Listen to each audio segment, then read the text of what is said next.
नमस्कार दोस्तों, wealth sky के एक और नए इंटरेस्टिंग वीडियो में आप सभी लोगों का स्वागत है। मेरा नाम है सुधीर और बात करेंगे इस वीडियो में हम निफ्टी एंड बैंक निफ्टी के बारे में। दोनों के चार्ट को अंडरस्टैंड करेंगे, समझने की कोशिश करेंगे यहाँ पे मार्केट में खासकर निफ्टी को लेके एक रिकवरी कंटिन्यू है। क्या निफ्टी 25,000 के ऊपर निकलेगा या फिर यहाँ से हमें प्रॉफिट बुकिंग देखने को मिलेगी? तो ये सारे पॉइंट हम क्लियर करेंगे इस वीडियो में। तो जल्दी से इस वीडियो को स्टार्ट करते हैं। वीडियो स्टार्ट करने से पहले सबसे पहले अगर हम ग्लोबल फ्यूचर्स देखें यहाँ पे, तो करेंटली ग्लोबल फ्यूचर्स पॉजिटिव कामकाज कर रहे हैं। यूएस मार्केट देखा जाए तो डाउ फ्यूचर करीब 56 पॉइंट ऊपर है और नैस्डैक फ्यूचर करीब 18 पॉइंट ऊपर दिख रहा है। एक रिकवरी जो अभी भी यूएस मार्केट में कंटिन्यू चल रही है, तो वहाँ पे एक अभी तक प्रॉफिट बुकिंग नहीं देखने को मिली है। बट कल मार्केट ने हॉल्ट किया था, तो हो सकता है एक दो दिन टाइम पास करके फिर ये ऊपर की तरफ मूव करने की कोशिश करेगा। तो यही मार्केट हमारा क्या है, प्रिडिक्ट करने की कोशिश कर रहा है और निफ्टी धीरे धीरे ऊपर मूव कर रहा है। ठीक है, अगर हम समझने की कोशिश करें कल निफ्टी की एक्सपायरी होने वाली है, कहाँ पे होगी, इस चीज़ को अगर हम समझें तो सबसे पहले देखो ऑप्शन चेन डाटा में अगर हम देखेंगे यहाँ पे, तो 24,700 के नीचे आज निफ्टी ज़्यादा देर नहीं टिका, 24,700 के ऊपर कंटिन्यूसली अपने आप को होल्ड रखा।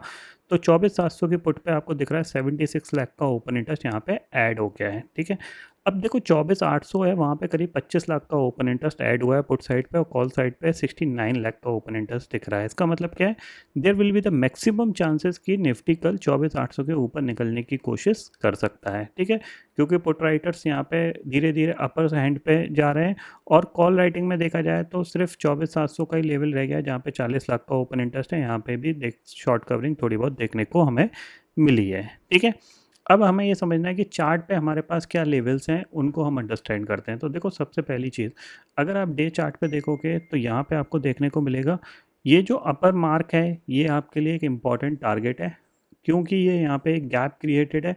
तो कहीं ना कहीं यहाँ से ये एक थोड़ा सा और मोमेंटम स्ट्रेच हो सकता है, ये पॉइंट ध्यान में रखिएगा। बट ये जो लेवल है, ये एक रेजिस्टेंस का भी लेवल हो सकता है। ठीक है, बट एक चीज़ ध्यान में रखिए कि ये जो लाइन है, ये लाइन का जो लेवल है वो है 24,860। यानी निफ्टी के लिए जो रेजिस्टेंस पॉइंट है वो अब 24,860 का है। तो यहाँ तक निफ्टी इजीली जा सकता है, इसीलिए मैं बोल रहा हूँ 24,800 ये इजीली क्रॉस कर सकता है। ठीक है, तो कल आपको क्या ध्यान रखना है, देखो सिंपल सी चीज़ है। 15 मिनट टाइम फ्रेम के हिसाब से अगर आप देखोगे तो यहाँ पे एक ब्रेकआउट है। ठीक है, ये एक ब्रेकआउट आया है यहाँ से। ठीक है, तो अगर ये गलती से कल 24,730 के जोन में या 24,725 के जोन में मिलता है, तो डेफिनेटली आप एक बार इसको बाय करके काम कर सकते हो। टारगेट आपको यही लेना चाहिए, 24,850 और 24,860 का। कल हो सकता है बैंक निफ्टी पार्टिसिपेट करता हुआ दिखाई दे, तो बैंक निफ्टी निफ्टी को ऊपर ले जा सकता है, क्योंकि end of the day bank Nifty की जो क्लोजिंग आई है वो काफ़ी हद तक देखा जाए तो अपर है रेंज में ही आई है, 50,700 के करीब की। ठीक है, क्योंकि 50,500 के ऊपर ये कंटिन्यूसली क्लोज दे रहा है, तो हो सकता है ये अब धीरे धीरे ऊपर की तरफ मूव कर सकता है। ठीक है, तो पॉजिटिव साइड पे ही आपको थोड़ा सा फोकस करना चाहिए। चाहो तो आप इस तरीके से एक ट्रेंड लाइन भी खींच सकते हो। तो इस ट्रेंड लाइन पे अगर आपको मिले, यहाँ से आप एक ट्रेंड लाइन खींच लीजिए। ठीक है, अगर ये यहाँ पे, तो ये परफेक्ट लेवल है 24,720 से लेके 24,740, ये एक परफेक्ट लेवल है। यहाँ पे मिलता है, डेफिनेटली बाय करके काम करिएगा। ऊपर टारगेट थोड़ा सा 24,850 का लेके चलिएगा। ठीक है, प्रॉब्लम कहाँ आएगी, प्रॉब्लम आएगी जब ये 24,700 के नीचे जाएगा। तो 24,700 ही आपका स्टॉप लॉस होना चाहिए। इसके नीचे जाए तो आप अपनी लॉन्ग की पोजीशन को काट लीजिएगा, क्योंकि कल एक्सपायरी है, तो जाहिर सी बात है प्रीमियम बहुत तेज़ी से बढ़ते घटते हैं। तो उसके लिए आप अपना स्टॉप लॉस 24,700 का ही मान के चलिएगा। 24,700 के नीचे जाए तो फिर आप अपनी पोजीशन से एग्जिट कर लीजिएगा। आज के दिन में इसने कंटिन्यूसली 24,700 को होल्ड किया है। कल क्लोजिंग नीचे आई थी, बट आज ठीक ठाक क्लोजिंग आई है ऊपर के लेवल पे। तो ऊपर हमारे पास जो टारगेट दिख रहा है वो 24,850 है, 850 निकला तो फिर 24,900 भी है। बट फिलहाल हमारे पास जो क्लियर कट जो टारगेट दिख रहा है वो 24,850 का दिख रहा है। ठीक है, बैंक निफ्टी की बात करें तो बैंक निफ्टी क्लोजिंग ठीक ठाक आई है। तो यहाँ पे अगर ये 50,800 के ऊपर सस्टेन करना स्टार्ट करता है, तो हम इसको बाय कर सकते हैं। टारगेट हमारे पास होना चाहिए अराउंड 51।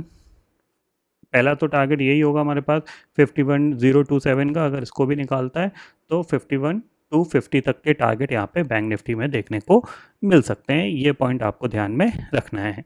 ग्लोबल मार्केट की बात मैं ऑलरेडी कर चुका हूँ, फिलहाल पॉजिटिव दिख रहे हैं, कोई ज़्यादा बड़ी नेगेटिविटी यहाँ नहीं दिख रही है। तो समझ के चलिएगा धीरे धीरे मार्केट रिकवर होगा, क्योंकि देखो यूरोपियन मार्केट भी काफ़ी हद तक जहाँ से गिरे थे वहीं तक पूरे रिकवर हो चुके हैं। तो हमारा मार्केट धीरे धीरे निफ्टी अपने गैप्स को फिल करने की कोशिश करेगा, यानी 25,000 तक ये जाने की कोशिश करेगा। तो कोई भी डिप, बड़ी डिप आपके लिए एक बाइंग अपॉर्चुनिटी बन सकती है 24,500 तक की या फिर 24,700 की। फिर आप पोजिशनल वहाँ पे एक 25,000 के टारगेट के लिए प्ले कर सकते हो। ठीक है, ये पॉइंट आपको क्लियरली समझ में आ गया। तो निफ्टी हो गया, बैंक निफ्टी हो गया। तो आई होप दोस्तों ये वीडियो में इतना ही है। आई होप ये वीडियो आपको पसंद आएगा। वीडियो पसंद आता है तो लाइक और शेयर ज़रूर करिएगा, और चैनल को जो सब्सक्राइब कर लीजिए, क्योंकि मैं सुधीर लेके आता रहूँगा हर दिन आपके लिए नए नए वीडियो। इसी के साथ शुक्रिया दोस्तों, जय हिंद।